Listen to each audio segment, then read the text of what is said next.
Alright, so we're back here again with the zx636. Finally got the engine put back together. And the mechanic who put the cams in for me, because I'm good at doing cams and all that, but in school I never had enough time to actually install cams and see if the engine ran. But the mechanic installed it, and he got the engine running. And before he gave me the bike back, he decided to wire in a headlight.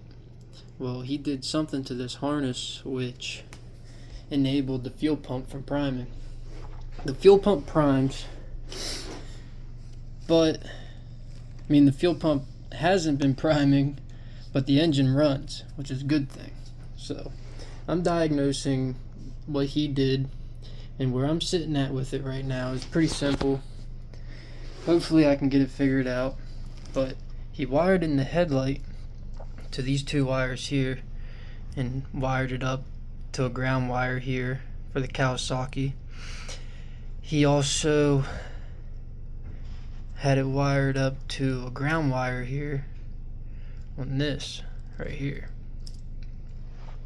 Well, these right here lead to the fuel pump relay or the interior side of the electric control unit. So basically what I have to do is see if I have continuity going to the interior ECU or my fuel pump relay, which isn't really a good thing. And right here you see it's got blue, yellow, and red. Red is for the ECU main, and blue, yellow is for, I think, the fuel pump or something in here inside of the fuse box relay. So basically what I have to do is check continuity from here inside the fuse box, which is connected to the fuel pump relay, which is on this main switch here.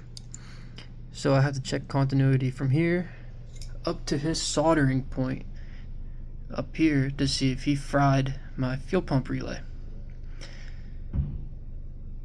which goes here. So I'll check continuity from here, this point, after I disconnect these wires because the solder won't be together anymore. So I have to check continuity from here up to here to see if that's the one he wired it to. Or on the interior side of the ECU, you can see that there's a blue yellow wire on prong 3. I think that is 1, 2, 3, 5. So 5 in 1, 2, 3, 4, 5. I'll have to check continuity from here to here.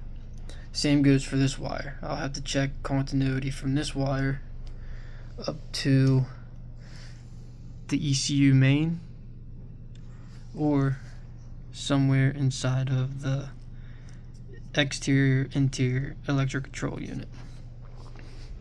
Once I diagnose that part, I'll be able to come over here to my fuse box and be able to see if he melted the relay switch to the fuel pump.